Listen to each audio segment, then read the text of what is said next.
Yeah. Yes, yeah. Jackie? Sorry, I have a vision inviting people to come into space that are now.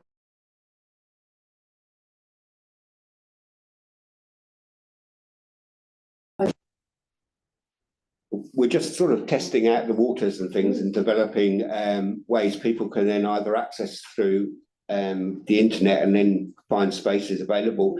But doing the projects with the community groups means that people often ask us, oh, where can I continue to do the work? I might be doing a project at Richmond Community Gardens, but I'd like to come and do that. So because we're very welcoming and say yes often, we like to invite people in to come and have a look at the space and see if they feel something that's right for them to do. So that's how we usually do it. Just people come and have a visit and have a look round. And so the open day will be a good example. And that's for everybody here as well. Please feel free to come down. On our website, we'd like to have a booking system as well, just to start with. And as it's a bit of trial and error, and it's quite new for Skillwise because it was disability exclusive. So we've got to work within their system. So it is a little bit tricky navigating, but to see how you develop that going forward. Yeah, but for right now, Thursdays, Fridays, and Saturdays are going to be our days where we have spaces free, and people will be able to book online once we've got that set up on the website. Yeah, because we've just started a project with Waitai Community Housing Trust where we've been inviting, because they want to have an exhibition next year at the Central Library. It's getting some of their tenants coming in and things, so they're just sort of, because one of the things that they put down and coming down was isolation and have an opportunity to come and do their work somewhere else with a group of people and things, and it can be as simple as very that. Therapeutic. Yeah. So brilliant. Yeah. Brilliant. Thank you. That's really cool. Thank you very much for coming. Okay.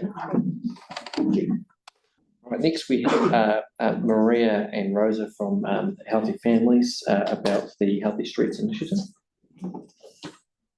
One thing I'm not good is at brief, but we'll try. What was your 5 minutes? Good, 5 minutes, we can do it. Yes. Great. Tēnā koutou, ko Maria Smala tōku ingoa, no Oto Tahi Aho, ki te whariha kinga o Waitaha, aho e mahi ana no reira tēnā koutou. So I'm Maria Smala, I'm at the Healthy Families Initiative. Kia ora koutou, ko Rosa Vakasola tōku ingoa. I'm Rosa, I'm a policy advisor at the National Health Service, which is part of Te Whatuora Health New Zealand. I've got a long title now. Yeah, that's our 5 minutes. So we're here to talk to you about the Healthy Streets framework and to see how it might be useful for you guys in embedding in your decision-making and engagement with communities. So we are part of the Healthy Neighbourhoods community of practice. So that's made up of people from ECAN, I think from Public Health, Sport Canterbury, Healthy Families, Christchurch City Council, and we've all come together as a collective to see how we can improve the human experience for people and their ability to choose to walk and cycle and make our streets and our neighbourhoods healthy. I'll very briefly talk about the theory behind the Healthy Streets framework. So it's based on 10 evidence-based indicators, and all of them are centred around the human experience on a street. And the whole premise is that streets should be fit for purpose for people and support their flourishing throughout life in any stage that they're in, and support any needs that they might have. It was developed in London, but it can be used on any street around the world, and it is a really flexible tool. So anyone can pick it up and use it. It could be council planners, developers, public health, a variety of people, even 8-year-old can pick this up and kind of do a small assessment of the street using this tool. And the key point is that it's not about massive redesign necessarily. It can be about incremental small changes over time. And it is really based on what the community would like to see. And yeah, it doesn't have to be big. It can be just small things over time. Now, we know that some council staff have gone on the Healthy Streets training, so they're aware of it. We also know that across the country, different council workers and others have gone on this training and know about Healthy Streets. But we thought for you, it might be a great way of, when you're looking at making assessments of the streets in this area, or council staff are coming to you to go, right, what do you think of these plans? You're able to utilise these indicators and see whether that, there's some things that you want to see improved. It's a great in terms of consultation process. So there's a lot of tools that you can use both from a community level up into a planning level. Again, strategic planning for long-term planning and community advocacy. So there's a lot of ways in which you might be able to bring it into your thoughts of decision-making or questioning council staff on sort of the options that they have done or if they've taken a healthy streets approach. Just very briefly, these are some of the different tools that you can use from the top, which is things that community can just download on their phone through to a whole bunch of things that planners, engineers can go through when they're looking at the Healthy Streets framework. So I think that was sort of it from us in our 5 minutes. I think we wanted to think if you plan cities for cars and traffic, you get cars and traffic. If you plan for people and places, you get people and places. So we're happy to, at another stage, run through more details and also support you if you are looking at initiatives in the area. Just wait until you finish your presentation before we take questions. There's more information. There's a contact. Thank you. Thank you, Maria. All right, Kelly, we've got about 1.5 minutes. Oh, yes. It's a record for us. I'm aware of the Aerotrips for People project that went on, because that kind of went through our board and we certainly learned an incredible amount through that experience. How important is consultation with local residents before you make plans in your schemata? That's the right word. Massively important. And I think what you've got to bring is you bring in local knowledge, which is really important, alongside, I suppose, community, different assessments. So I think it's the knowledge collectively from council, from community is very important. So I'd say it's quite high.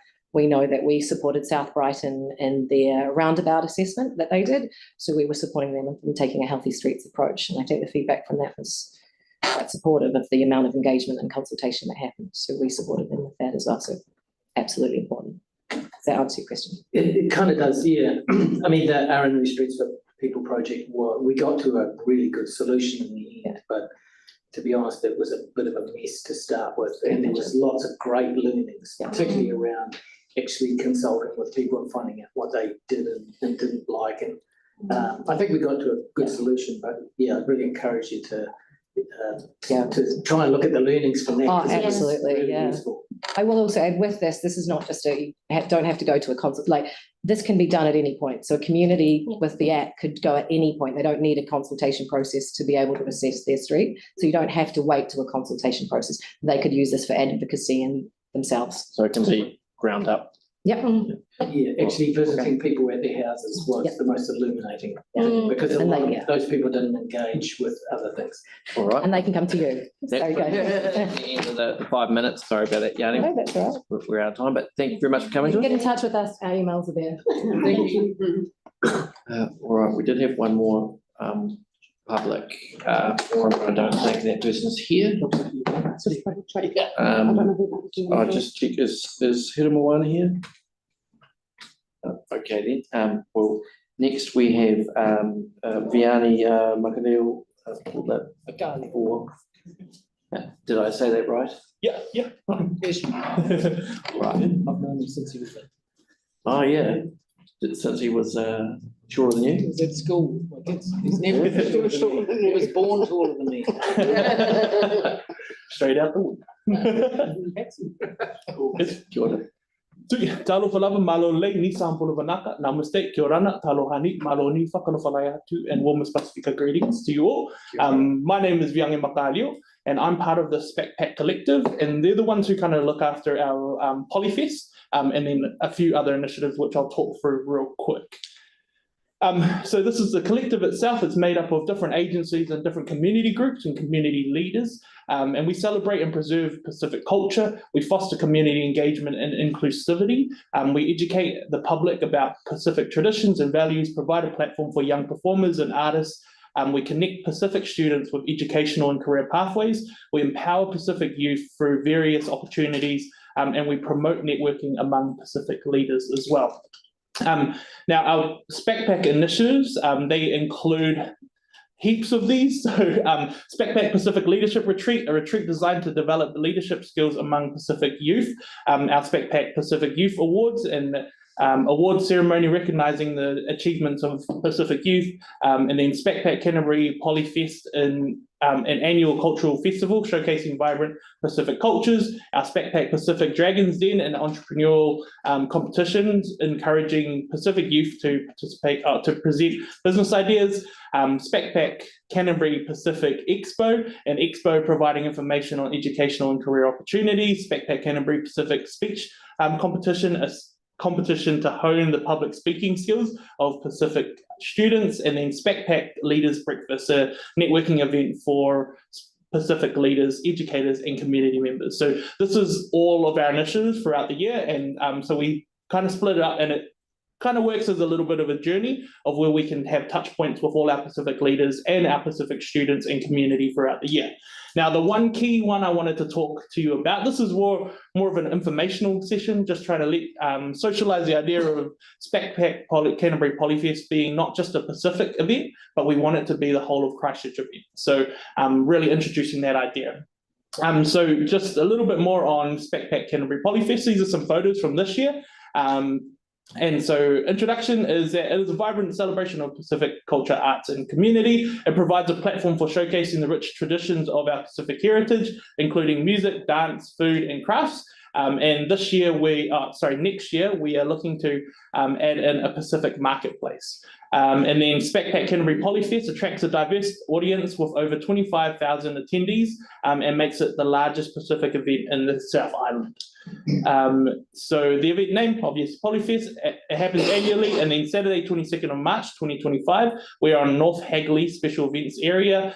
That's our yearly attendance over the last 2 years. So it could grow from there, and then it is a cultural festival, and yeah, we want this, what was that last one? We want this to be an event for all of our city, not just our Pacific. And yeah, that's us in a nutshell. Impressive. That was very impressive. Kelly. Thanks, Vianney. Given that 8% of the population of New Zealand Pacific Islanders, what do you see as the most useful thing that we can do for you, over the next sort of year or two, and supporting you? In terms of Polyfest, it's really difficult at the moment for our financial sustainability. So at the moment, we apply in July, June time, and then we get our funding at around October, November, and then so it means we only have a planning time of kind of that December, January, February. So it doesn't give us much of a platform to begin our planning and try to actually evolve Polyfest. So I guess when we look at it, it's probably the financial side, but also it is probably the promotional side to our community, because we want this to be not just promoted by Pacific for Pacific, but we want it to be promoted by the whole city for the whole city.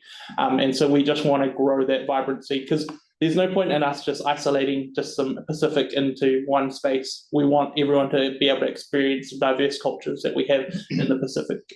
So yeah, that's kind of what we want to do. And those are probably the two key areas that we'll look at. And how heavily is the council involved in supporting and promoting Polyfest? Yeah, so currently they provide us a little bit of funding from the promo and events team. So we get a sponsorship fund through that, which is about 20,000, but that doesn't really cover too much in the scheme of things, because with an annual budget of around 150 to 180,000, we're and then with all the different agencies kind of locking down on their Pacific funding, it's been a tough journey this year, more so than any other year that we've had. So we're just trying to navigate that fun stuff. Well, thank you very much for coming to the board. All good. And and let us know how we can be of support. Cool. Thank you so much. Thanks, John. Right, well, that ends the public forum. We do not have any deputation appointment or anything. We do have the wastewater treatment plant briefing. Adam and team, if you'd like to join us. All right, just a reminder that this is covering operational issues of the plant and not any insurance or related matters. And over to you, Ben. Yep, that's correct. Thank you very much. So yeah, monthly update where we're up to with the Christchurch wastewater treatment plant. Obviously for this I'll be covering for 2 months due to no meeting occurring in September. In scope, where we're up to with the interim solution, activities were undertaken to mitigate the odour. Out of scope, as touched on, the independent review, insurance claim and permanent status. The agenda of what I'll run through today is where we're up to with the current odour monitoring, what's the level of odour at the moment, what progress has been made on our odour management action plan. Also going to touch in a little bit of detail on our sludge dryer, undertaking some maintenance on that, and where we're up to with the temporary activated sludge plant optimisation plan. I'll also provide a quick update on the biological chemical trials and where we are up to with the aerator status on observation pond number 1. As per normal, all the odour monitoring results, which we take from those 4 community locations, is continuously provided available on our webpage. Here are 2 of the latest weekly graphs. So on the left is the last week of August, and the one on the right is for the last week of September. And as you can see, there's very, very low levels being detected at a couple of those parameters. So this is reflected with what we're seeing on site. The site is pretty stable at the moment. The amount of odour we're detecting on site through our on-site monitoring is reflecting what we're seeing out there in the community, which is very, very low levels. The process is performing well. We are continuing to work with ECAN regularly. We're in contact with them monthly to talk about any reports that come through on their smelter application. The odour management action plan, again, we update the webpage regularly. I'm able to provide updates on 4 of those areas. It is a bit texty, this, and the reason for that is this is the words that have been provided verbatim by my colleagues within the rest of council on the projects that they're responsible for. So the inlet screen room, the update for that is that the hydrogen sulfide levels that we've been studying have been found to be below MB's new lower workplace limits. Therefore, there's no proposal at this moment in time to undertake any further work on that. The primary tank renewals, the funding allocated to stage 1 and project allocation to a project manager. So they've broken it up into stages, stage 1, and they've given it to a project manager who is currently looking at the project brief. So he's reviewing that document. And as soon as it's signed off, they'll then move to the delivery phase, i.e. engaging a contractor and undertaking some work. The digester biogas and storage project, that project is on hold. It went out to the market. It's come back in, and there's going to be an update provided to the Finance Performance Committee on the 23rd of October. Sludge dry renewal, this is not a big one for us. The project is now in the delivery phase. So we're in the process of engaging an external technical advisor to support Christchurch City Council during the delivery phase. So this is a complex piece of kit, so I've had to go out to make sure we've got the right technical advice on it. They've allocated 80% of the budget in financial year 25, so that's this financial year, to allow for the planning, design and procurement, and most of the physical works itself, so actually the physical renewal of the asset will be undertaken from July 25 onwards, so that work will be undertaken in financial year 26. So that's for a big birthday of the sludge dryer. The sludge dryer went in just before the earthquakes. What we do every single year is we have great big boilers that provide all the heat to undertake the thermal dryers. So the thermal dryers take 40 tons of wet sludge. We heat it up, and normally between 8 and 10 tons of dried sludge comes out the back end of it. However, at the moment, the sludge dryer is being bypassed. Can't remember what that word is. Every year for essential routine boiler maintenance. This results in the accumulation of wet biosolids on site as the rate at which it's being produced exceeds the rate at which we can take it off site. So that photograph on the top left, you can see a great big pile of wet biosolids.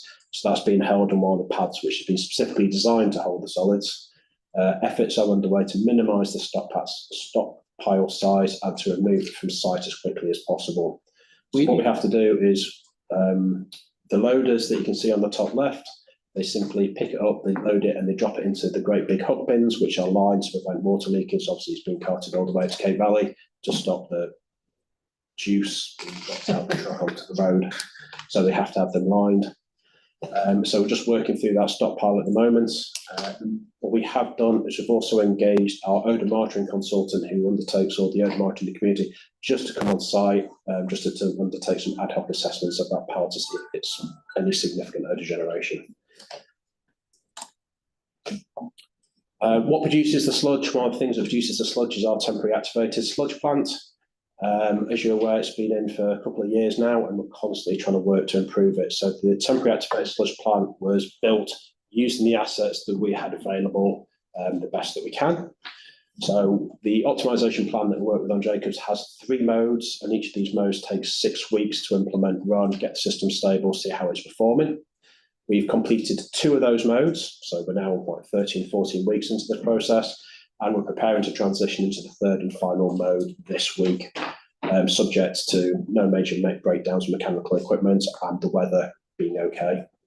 Once that's been completed, so in about 6 to 8 weeks' time, we'll have a look at the data and then we'll make our recommendation to operations on how to operate the plant in the best way possible based on what we've learned over the previous 2 or 3 months. What do I mean by changing the mode of the operation? The top green box on the right is the first stage of our activated sludge plant. Great big tank, lots of bacteria in there doing the work, lots of air being introduced to it. Sewage comes in there, mixes with biology, lots of air does the work. It then goes from there into those 2 big green tanks where again we do the same because we need that amount of time to do the work. And then from there it goes into the 2 clarifiers in the bottom left hand side of the picture. When it's running all right on the left-hand side, this is how it's coming out the aeration basin. I may appreciate to the untrained eye, it looks like some brown, mushy stuff coming over. For me, that looks good. It's a nice dark colour, good flop formation, not a lot of scum build-up, not a lot of foam. It's not bubbling away. That to me looks really healthy. What we're trying to do with this trial is to get those middle jars to look as clear as possible. If we can get the aeration volume operating right, those jars should settle really quickly. So we take a sample of that, all the nice bacteria and bugs settle to the bottom, and you get what comes on the right, which is a clarifier, which is a nice clean liquid coming over the top, and we recycle those bugs from the bottom. So what we're trying to do is to try and get those jars as clear as possible. The way we're trying to do it is, if you remember that first box, which is that one up on the right, there's 4 great big lanes that it comes through. On the left-hand side is 2 of those 4 lanes. You can see them nice and full. And on the right-hand side is when you take one of them and empty it down, you can see those air diffusers on the bottom of these 5-metre deep tanks. What we're trying to do is take them off sequentially and work out how many tanks we have in line to give us the best performance, to give the best settlement, to get the best effort that's coming out of it. So just to give you a size of scale, so each one of those is 2.2 million litres in size. So each time we want to take one offline or bring it on, it's quite a lot of work to do that, hence the time it's taken to do this project. What we're also doing is the biological and chemical trials. So a number of suppliers have come to us with their products which can solve the issues at the treatment plant. We've engaged Jacobs underway to assess the feasibility of all these products. And they proposed a multi-stage process. So where are we up to? Number 1, they provided all the information and sampled the product to us. Done.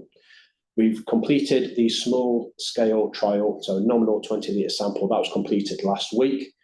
So Jacobs at the moment are taking that information, providing it to us and providing it to a report before we can engage on the next one, which is a medium scale trial of a nominal 1,000-litre sample. And then after that, they'll define the parameters of the full scale month-long trial.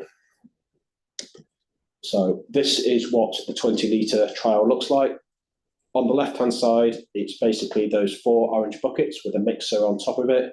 And as you can see in there, there's different colours. So exactly the same standard parameters. And you can see that there's different colours. So one on the left is sort of like a light grey, then this light brown, then this real frothy brown with surface stuff. And then there's this light brown one with no frothy stuff, and then there's one at the top which is really black. So all the products are working in different ways. So one on the left is for the visual inspection, and the one on the right is where I put the lids on and do the gas monitoring to measure the odour and the smells that are coming off those as well. So just to give you sort of an idea of the level of scale that's going into these things. Oxidation pond 1, as you're aware, we've got 16 surface aerators on there. Track record for the reliability of those has struggled at times. This is covering the 3rd of September to the 2nd of October for the disc aerators. So this is for the 5 disc aerators that run around the outside of the ponds. As you can see there, only one of them suffered any unplanned reactive maintenance breakdown between the 8th, and then the contractor managed to get it working again on the 10th of September. And then all the aerators were switched off for a very brief period on the 25th of September for a planned maintenance activity to make sure that they're ready for the summer period.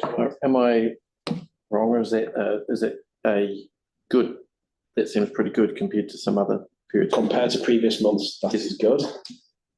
The vertical shaft aerators is even better. So we've managed to get a full month and a bit of them all working. And to my knowledge, to date this morning, they're all still working fairly well. Again, same date there, they're all switched off for a quick visual check by the contractor on that one.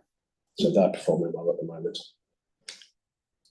So that's my whistle-stop tour all the way through for the month. In a nutshell, it's going well, everything's stable.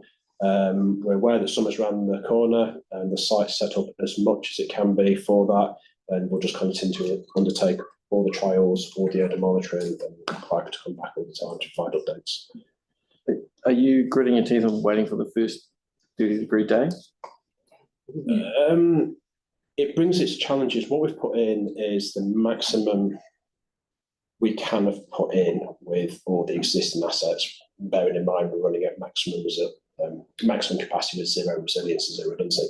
The warmer temperatures bring different challenges for us, and we have to sort of tweak the sites to get it to grow. So the warmer summer period is good because all the bacteria in the ponds, lots of algae, it keeps it highly inoxygenated, so you don't get the anoxic conditions which generate the hydrogen sulfide and those sort of things.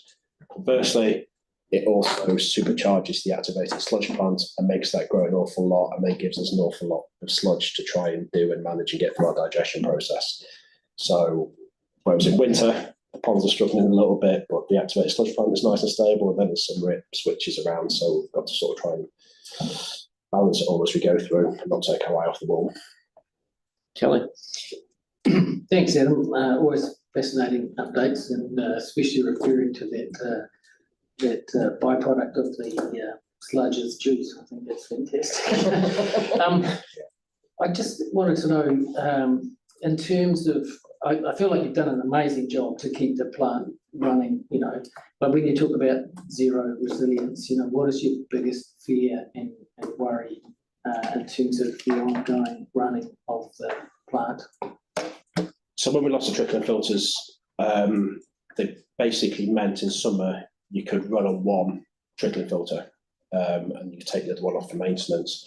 With the system we put in, the temporary system we put in there is only capable of taking 1.4 cumex, so 1.5 tons of sewage a second from it. So we're constantly having to bypass some sewage through the system to add load onto the ponds. If you're doing it consistently, it's happy. If you get a big change in weather, it changes a little bit. What we've got there is there's no point of resilience. So if we lose a clarifier bearing, if we lose a number of pumps on there, your system immediately goes down to half capacity. We're already operating at 1.3. We should be operating at 2 cumex. If it goes down, you're going to be operating at 0.7 of the cumex, which means putting a lot more settled sewage straight to the ponds. And what we discovered after the fire is that cannot cope with that. So I put the system in based on for 5 years. We're doing our best to try and keep it. We're doing the optimization plan to keep it. It's very difficult to do any maintenance on it because it's you're trying to do maintenance on a running car. So if it does fail, or you have a significant problem, what's your sort of communication strategy? Because people will notice, and then I guess they will they'll be upset with us, but there'll obviously be a really good reason for it. So we have tried to put as much resilience and redundancy into the system as possible. So that's why we've got the contractor looking after the aerators on the oxidation pump.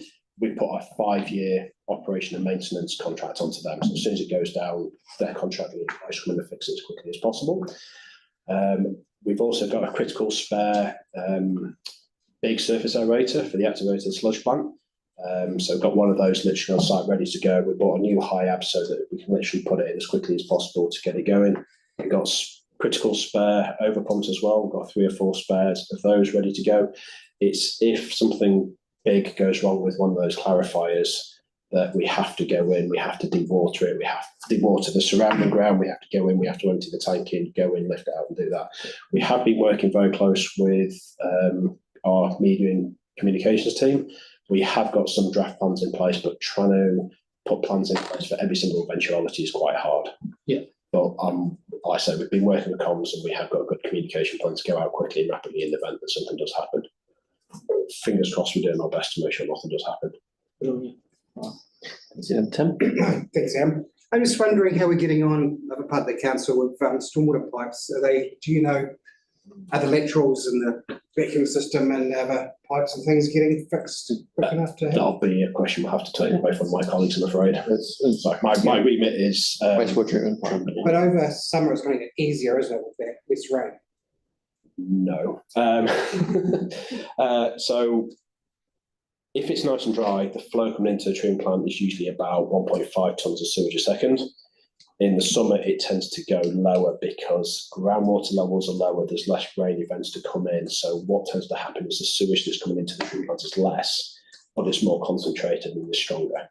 So it's harder for the bugs to get through that amount of food in that amount of time. Yeah. Whereas when it's wet in winter, you get lots of flow coming through, but it's all nice and dilute and there's less load that goes in it.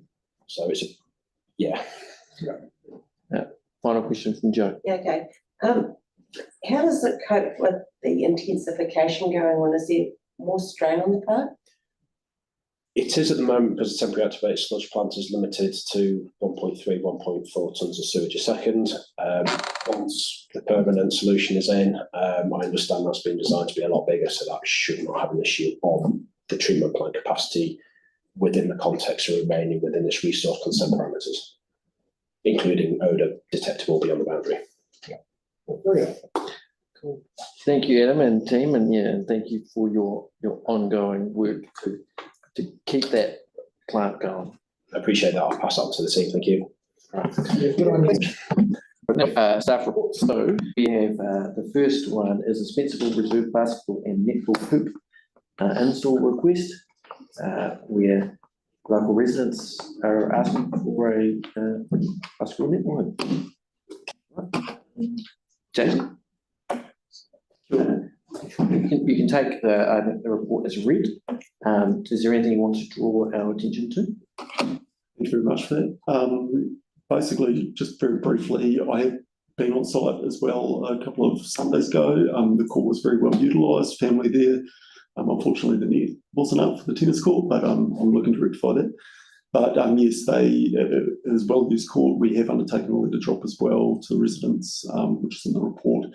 Also noted in the report is the funding model partnership with the Residents Association, but we also have some opportunities that we're looking into with Basketball New Zealand to provide a hoops and park program called Neighbour Hoops. I've worked with them in the past and they've been very good and offer basically certain local government groups to have a hoop installed for free and promote that. So we'll explore that further, but I'm open to any questions from the board. Thank you very much. We have a question from Alex and then Joe. I'm just going to move it. Oh, okay. Yeah, Okay, well, we have, No, I want a question. Joe. Okay. So are the association quite happy trying to get the funding, the 50% funding? Yeah, thank you. My understanding is the conversation's been had with the with our community advisor, development advisor, and the board, and they are relatively comfortable. But I could turn around and just opinion from him. Do you mind if I ask him? Yeah, no, of course. Yeah, so initially when they first contacted me about this, we had the conversation that, try and go away, try and raise some money, and then we can access our funding resources as well. So it's kind of a 50-50, we're working towards that model. And I would obviously work with them to try and raise that money from other funders. Yeah. Okay. Yeah. I just want to clarify that they're okay with that before we. Yeah, we've absolutely had the conversation with them. Yeah. Thank you. Any other questions? Kelly? Yeah, do they actually have money themselves? Because I do remember when they came for a car park, they had a reasonable amount of resource themselves. It's not funds on hand, they do, but it's tagged to the building and it's in a termed account. So it's not like funds they can access really readily. And further, we do have that option of exploring the likes of Basketball New Zealand's opportunities there. So we do have alternatives, but we see it as a great opportunity to partner with them, but in a way that's sustainable for council's financial situation as well. They're a great residents association. Yep. All right, any other questions? Yeah. All right, well, thank you very much for your report. Thank you. We have a mover and a seconder. Any debate? No? A motion will now be put. All those in favour say aye. Aye. Against? Carried. Right, thank you. We have Felix here, the Canterbury Billiards and Snooker Association proposed new lease on Cuthbert's Green. I'm happy to second that one. We have a move and seconder. No questions? No questions yet. I think everyone's happy with that. So Excellent work, Felix. put that. Yeah, All well those in done. favour say aye. Aye. Against? Carried. Thank you, Felix. Zoom in next time. We have Courtney here for Alexandrina, Georgia, properly pronounced Dunn Street, if it's over after John Dunn.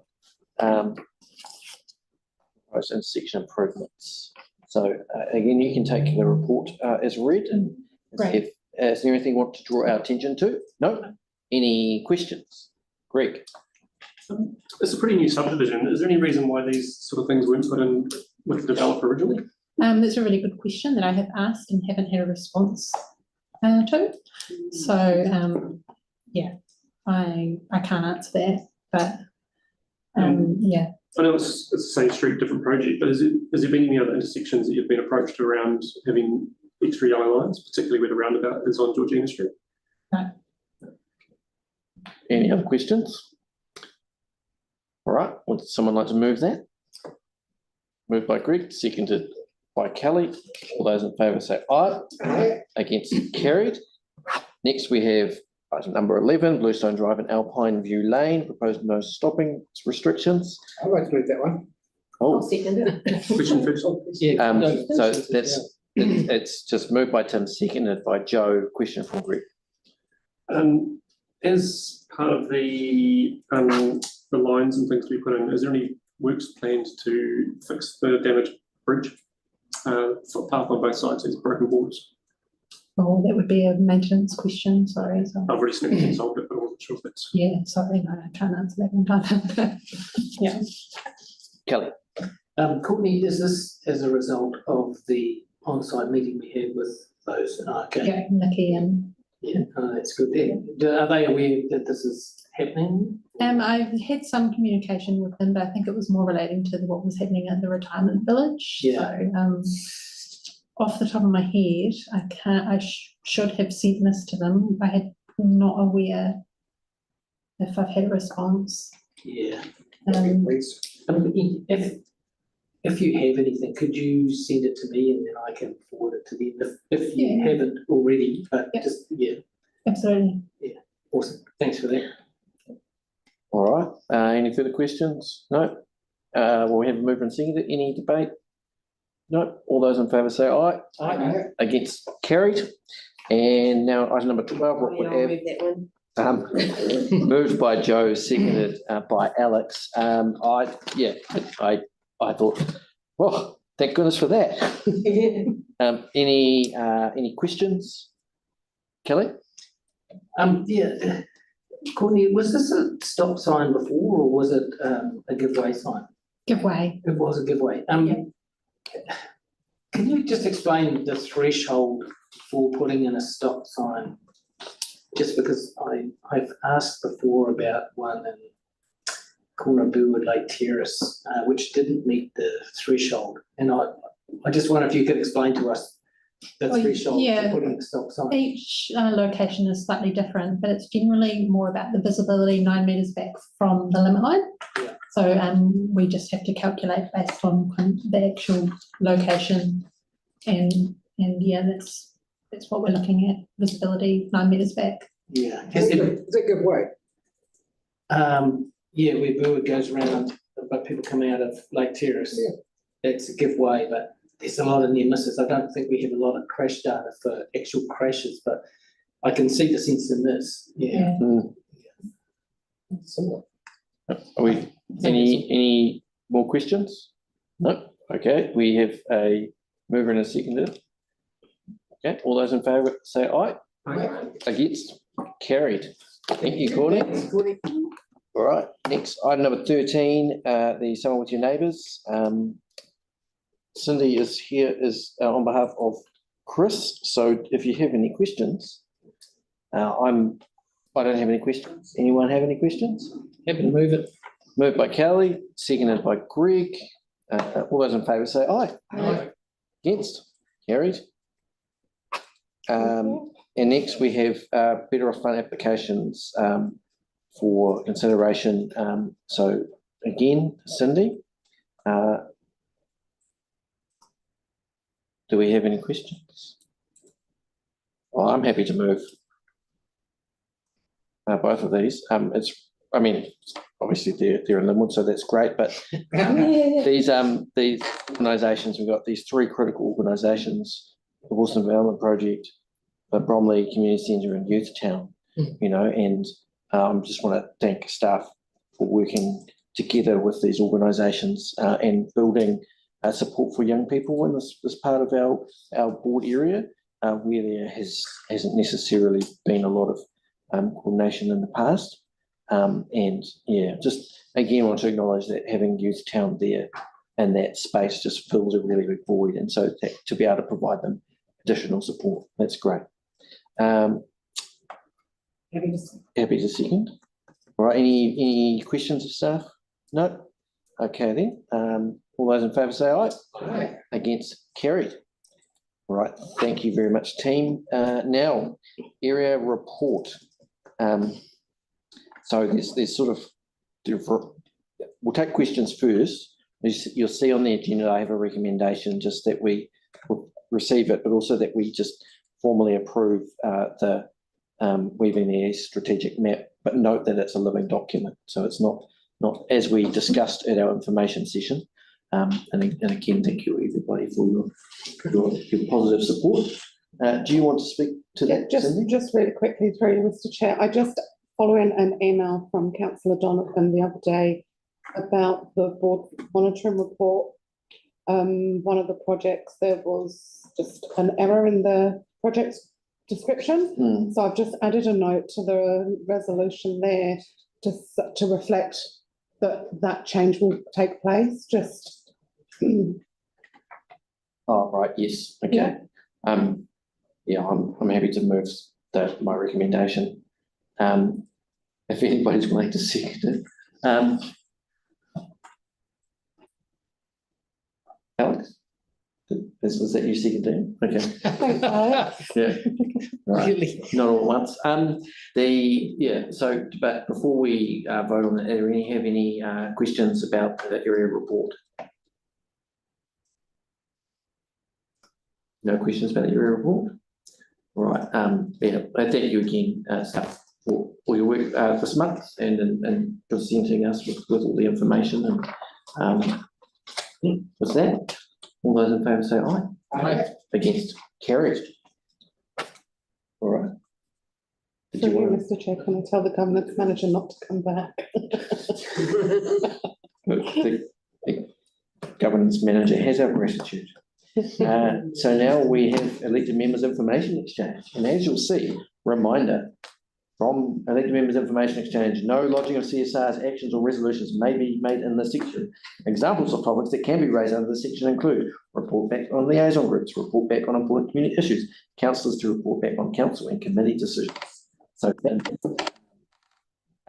I just highlight to the board is in public, if anyone's watching, that Thompson Park the new form is now open. We got an email saying that it might not be open today, but it certainly is. It was open over the weekend when it was nice and sunny, and it's really exciting. So I just want to thank staff and elected members who have really supported everyone on this project. The community really And you return the fencing to the council later. And we will return the fencing to the council later. Excellent. Jackie? Just want to update those of you who are unaware of the setback in our Port Link business. As you know, we've been advocating for some better outcomes for the people in Wolston around Port Link, but we have heard since our last meeting that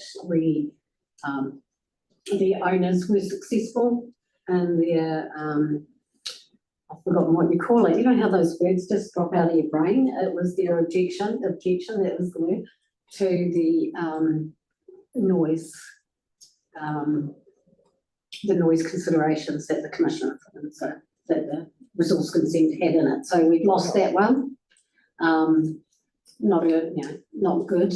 We're still waiting on the outcome of whether containers are buildings, I believe. Yeah. Paul might have more info on that, but yeah, very disappointing for our people in Wolston. But I don't know if any of you were watching the council meeting. Hopefully Councillor Barber was the other day. But the owner of the Port Link site who's a developer, came to the council meeting and was speaking against the idea of allowing food trucks to run all the time and more food trucks at the art centre, because it was worried that said, no, it doesn't matter, essentially I'm paraphrasing, it doesn't matter if it complies with the district plan, it's about what's best for the city, which is completely different to the opinion that he has about operating of Port Link, because it doesn't matter, it complies with the district plan. But aren't they food trucks buildings? I don't know. And it's just the hypocrisy and if it happens in the city, it's one thing. If it happens in the east, it's another thing. And I may have mentioned this in part of my presentation at the council, and But still, if I think about it, First time that he has done that, he's gone to council and complained about something council has done, which he is actually doing himself in Wolston to our people. It's very frustrating. Council hasn't done anything for us in this. So I think in on the 31st, we'll be having a Wolston residents meeting, which may be the inaugural meeting of the formally of the Residents Association, which you're all welcome to attend if you would like, which will be I think it'll be at Smith Street again. Yes, Smith Street at 6 o'clock. So that's at 6 p.m. from 6 p.m. Kelly. Yeah, so I just wanted to highlight to you a couple of things that you may have heard about. I sent you a video a while back of a number of chaps that I met at a clinic outside Actus who had requested council through me to see if there could be some exercise equipment put in Waitai Park, noting that there are lots of pieces of exercise equipment around the city. So I've had a chat to Record Sport people and they're looking at putting perhaps initially a couple of pieces in to see how that goes, and looking for a little bit of feedback on that. I thought it was actually a really good idea. We've got A-Town boxing there, and like I say, there are a lot of this Andy Park. Yeah, I mean the park is really well utilised, and it and the subdivision that I live in there, I think they were put in by the developer. But there's no reason why a lot of socio-economic suburbs shouldn't have the opportunity to have what people around the city and other places have. So hopefully this will be the start of something. But just to give you a heads up, it's not cheap equipment. They're about $5,000 a shot, depending on what you put in. I found out that a lot of them are manufactured overseas, and the parts are kind of expensive. So they're looking to source new stuff from a New Zealand distributor, or they're looking for New Zealand distributors to do the same. So a little business opportunity if anybody wants to go down that track. And the other thing that those young fellows asked was for an area to ride their motorbikes. Currently they have been using Waitai Park which is slightly illegal. The police have recommended they talk to council, so I met with them to discuss that. Currently looking for places nearby where they might ride their motorbikes. Council land, that'll be a problem. Red zone is out of the question, given the criteria for operating in the red zone. So it would have to be either private owned land or council land that would be deemed appropriate, but it's not good at this stage. The only designated area is out of the Waimak. So just for interest sake, I thought you might like to know that if you want to ride your motorbike around, you got to go to the Waimak currently. There you go. Oh, thanks. Joe? Yeah, I've actually had quite a busy month and caught up with a lot of the groups. Coming up on the 26th of October is the Community Gardens Open Day. And it's usually a really good time to get some seedlings and go and try some of their home cooked cuisine that they have here. It's a really good day usually. We had the South Shore Residents Association meeting with the update from the Estuary Edge team. And just prior to the meeting, there was concern from a couple of residents about who were told that there was no funding for the Estuary Edge, which caused a wee bit of concern in the community. But we've been told that it was probably due to what happened was it was on the watch list for water and for parks, and it's been taken off the parks watch list. It's only on the water one now. So there could have been a wee mix up from just taking them off the different units and focusing on one. Jim, sorry. Yeah, so what had happened was there was a ranger on the Estuary Edge who talked to some local people and had told them that there was no funding. So obviously that ranger might have seen that it had been taken off from the parks.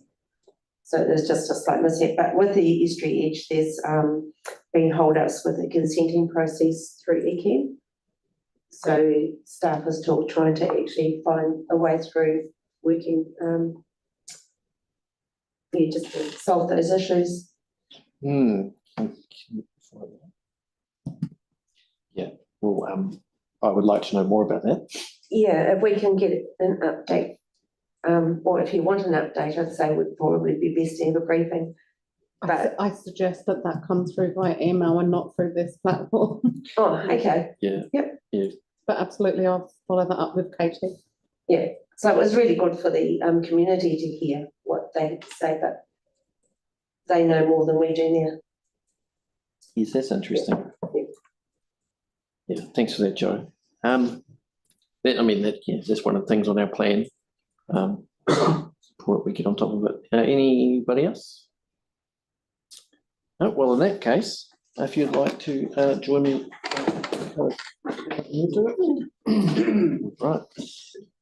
Kia tau, te rangi māne, o te rangi e tu iho nei, o papatua e tapu tōnei, o te taia e awhi nei, ki rona e a tātou, tihei mauri ora. Can you leave that up for a sec? Can you let me enter?